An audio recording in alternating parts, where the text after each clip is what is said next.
Pilgrim. I'm very happy to be giving this short talk and afterwards we're having a panel discussion. This is an idea that Gail had and she asked me to host this basically. I'm going to do this in English because I think that would be best for everyone.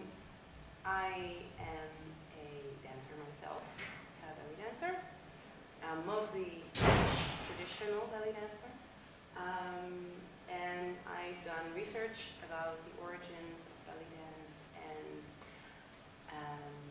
stereotypical thinking about belly dancers and where the stereotypical thinking comes from.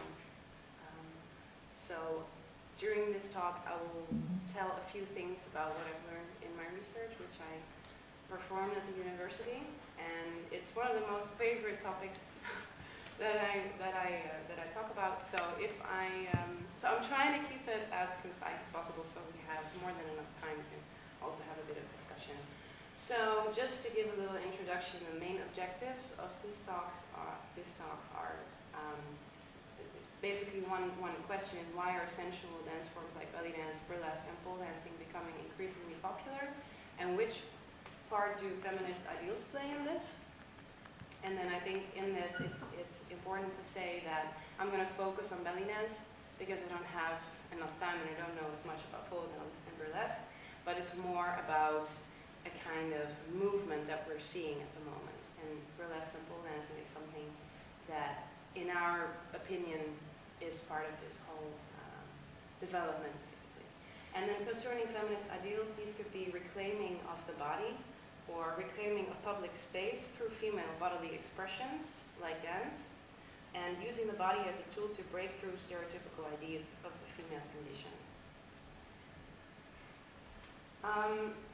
So it's pretty difficult to say anything about the status quo of stereotypes of women, as there are no measuring sticks on, like, can you say, okay, so how are we actually thinking about women in Western society? Because that's what we're going to talk about. But let's look first at a few facts. Well, as you can already see, there's a lot of inequality. 72.2% of all men around the world work full-time, as opposed to 47.1% of all women. And on average, women make only 60% of the wage of men for the same kind of work. Only 24% of all senior positions are taken by women. And more than 1 out of 3 women globally, and this is of course a very difficult and different topic, it's about violence against women. They are sexually assaulted or raped in their lives, so that's 33% of all women. And worldwide, more than 700 million women alive today were married as children below 18 years of age. So actually, what I'm trying to say is a lot of women don't have any agency over their body. It's being decided for them, and they're actually being sold to men. So there are also more subtle. What the hell is this? Afsluiten? Ik ben niet bekend met. Yeah. There you go. So there are also more subtle forms of inequality, of course, and that's more related to dance. And I find Emma Watson a very interesting sort of whistleblower at the moment. I don't know if you know Emma Watson. She is the actress that plays Hermione in Harry Potter. And she started this organization called He for She, where she tries to find ambassadors within the male world, like interesting or important persona, to be advocates for the female cause. And she had an interesting quote that I would like to share with you today. When I was 8, I was called bossy because I wanted to direct a school play, while the boys who wanted to do the same were not. At 14, I started being sexualized by the media because she was obviously becoming famous through Harry Potter. And at 15, I dropped out of school sports team because I didn't want to appear muscly. So these are very subtle forms of inequality. So these are things, when I hear them, I'm like, what?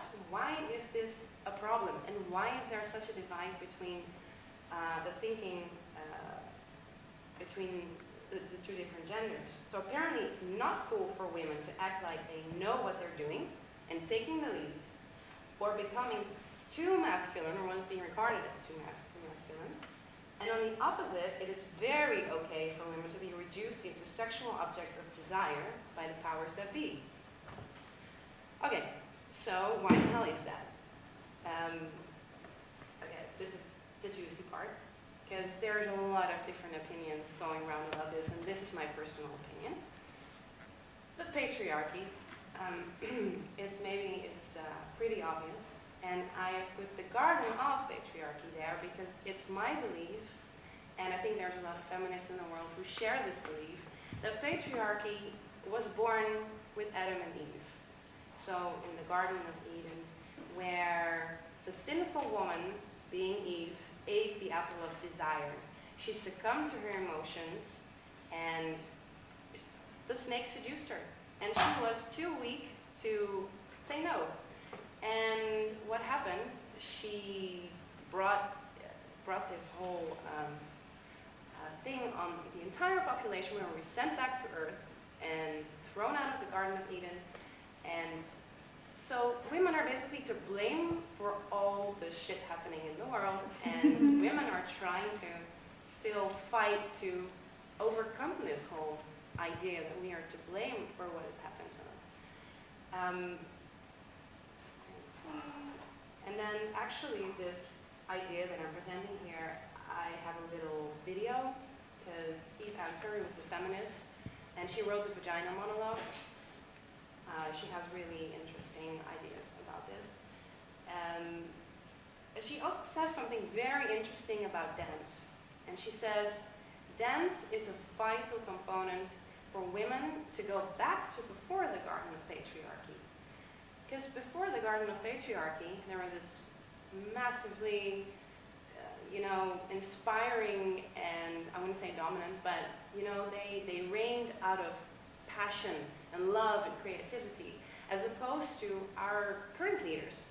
I have a very specific example just happening last week, Yeah. There's nothing reigned out of love or passion or creativity, and women, for example, Cleopatra in the old ancient Egyptian dynasty. There were lots of interesting examples there. So I'm going to show you a little video right now of Eve.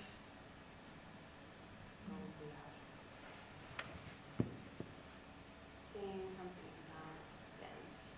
She says dance had a very important role in trying to get back to before this whole patriarchal system came to be. Our methods of remembering. And I want to take a minute to talk about dance. And I want to talk about the power of dance. As many of you know, 1 out of 3 women on the planet will be raped or beaten in her lifetime, which is so absurd, it's just even unfathomable. That's 1 billion women. 2 years ago, when we invited the women of the world and all the men who love them to rise and dance to end violence against women, it was extraordinary what happened. Survivors, activists, everywhere. It was an invitation, immediately responded in 207 countries, and millions of people broke out and danced. They didn't ask a question about what dance was. But there were the skeptics, particularly in the media and the corporatized institutions, who kept saying, well, what's dancing? What does dancing do? What's that going to do for anything? What's dancing? As if the ramblings and operations of their so-called empirically based empire had delivered us up another world other than this one on the brink of human extinction. I want to talk about the power of dancing, the power of what happens to a woman's body which has been traumatized by the state or domestic violence. Bodies collectively releasing, expanding, joining, and resistance. Dancing, women and men, it got them to reclaim and re-energize public space, which had been absolutely something they were exiled from. It spun and it splashed creative and compassionate and determined energy in every direction. It made violence against women a front-page issue. It allowed for autonomy and local organizing and global solidarity all at the same time. It evoked demands for justice across a swath of intersectional issues. Understanding that violence towards women cannot be separated from all the other violences, whether they be economic, environmental, racial, or gender. We are in the same story. It added joy to the ingredients of our resistance, and by doing so, it added sexuality, and it evoked the mystical and intangible, producing what seemed like miracles. In Peru, for example, where the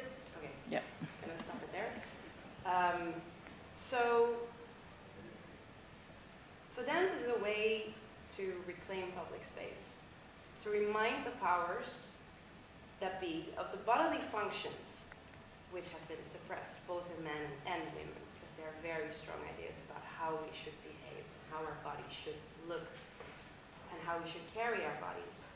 And the inherent passion and creativity that comes from dancing that is also being suppressed in this world. And thus, dance can be a very powerful tool to diminish stereotypical ideas of women. If you're interested in these kind of things, then Eve's answer is very interesting. How do I start the slideshow again? F5. Oh, F5.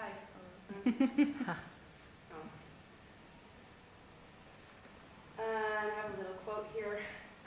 The notion that the body is both the ground of cultural and gendered oppression and the potential site of its overthrow, evidenced by the fluidity of body size and shape. So it is no coincidence that the metaphoric locus of social revolt is the body. So actually, revolting against this system can start with the body in a culture in which the corporeal has been progressively suppressed. And then there was belly dance. Yay! And there are two questions here. Why is stereotypical thinking of belly dance and belly dancers, what is it based on? And why is belly dance popular?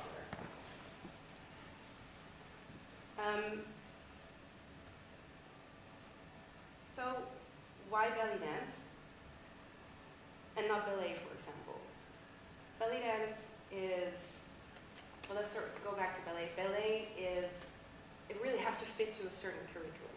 And whereas belly dance is a more fluid form of dancing, where you can tap in more to your emotions, and it doesn't stick to the very strong ideas about how women should behave. You know, being obedient, being light up in the air, not being too muscly, not being too big, just, you know, like trying to,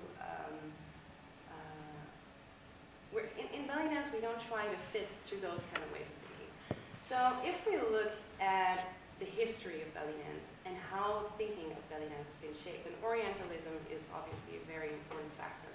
Orientalism are all the Western studies regarding the Orient as of the 18th century, but also is a very romantic and Western artistic movement in the 19th century that had a true fascination for the Orient and the people from the Orient. In general, we can say that in the Western world, we had a way of simplifying the Orient, and this was Orientalism. We wanted to simplify it because we wanted to understand it, and we wanted to stand above it. When I say we, it's mostly Western European pioneers, male travelers and artists that went to the Orient. And they wanted to understand these people because they actually had a very strict sexual moral in Europe at the time. And yeah, the Orient was very alluring for that reason, specifically the dancers. And if we look at the diaries and paintings, we see the first forms of belly dance represented. And they seem to appear in two scenarios, the Turkish harem, and the other one are the gypsy dancers from Egypt and its surroundings. I'm going to say a little bit about the history. I'm trying to keep it really small and concise. You see mostly, when you look at those European artists and what they've produced, you see very similar ways of representing these women. They are usually wearing veils, and they're kind of like looking down, so they're not really looking, and they look sort of like They're subservient. exactly, is a voyeuristic way of looking at them, and they don't seem to have any agency.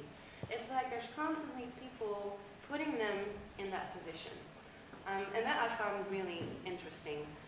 And the most interesting thing about this, you see them almost naked usually, but actually the dancers they did see were not naked at all. I mean, they're from what we can see and read in historical literature, these were the dancers that were actually dancing in Egypt. So they were not naked at all. These were the Ghawazi gypsies. And the dancers that were dancing in the harems, nobody was allowed in the harem. Men were not allowed in the harem. So there was only one woman that once went there, and she wrote a whole book about it. And the dancers were very modest and very well organized, and they danced in troops. Very interesting. So where did they get those ideas from, that these dancers were naked with veils and peeking through, and like, you know, like they were looking at them like they were gonna, like they were there just for the men to grasp and like the pistols about. So actually, this whole development within this art movement, it caused a lot of Europeans to go there, because they're like, well, if there are these kind of women here, and like the women here are shit. We have to go there. So they all went there, and for example, in Egypt, the authorities decided that the Ghawazi dancers, who were pretty modest, but you know, there was money to be made. So they performed those dances for European travelers. But the government was like, sorry, but we're going to ban you. So they threw them out of Cairo to the south of Egypt. And this was under the reign of Muhammad Ali in 1834.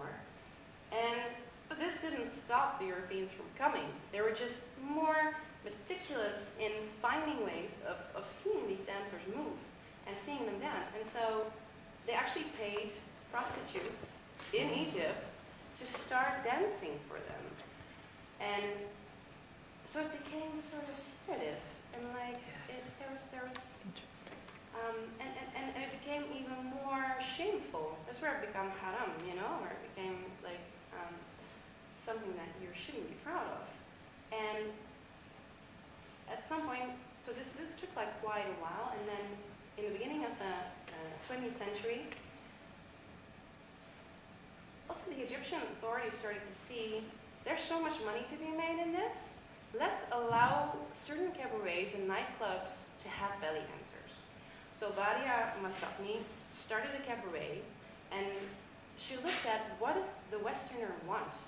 They want a certain way of dress. They want a certain way of entertainment. Let's give them that. So they looked at American movies. They took the cabaret costumes.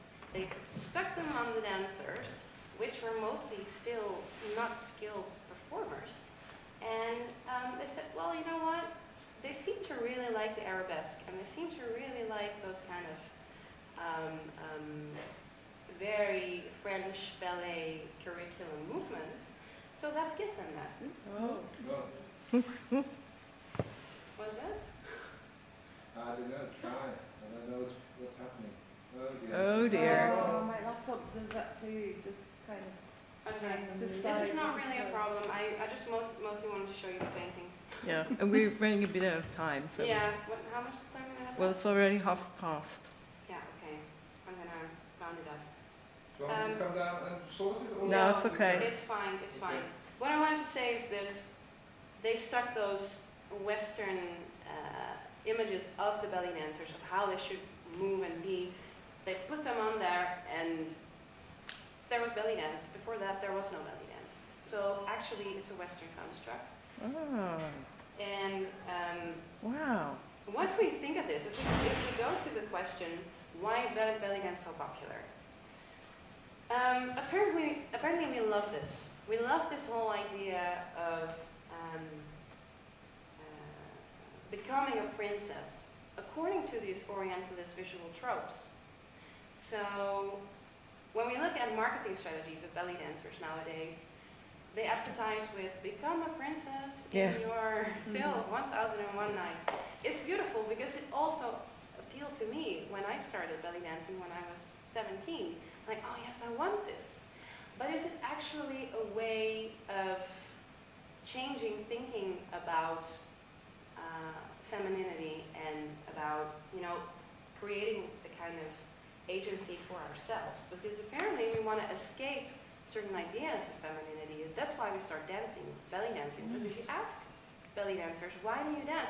Because I want to just escape my normal, you know, way of behaving, and I want to feel like a princess, and I do not get to behave like that, and I'm not being put on a pedestal. And so that's really interesting, because at the same time, there's the paradox in belly dance. It's so fixed, because it refers back to a idea that is more than a century old.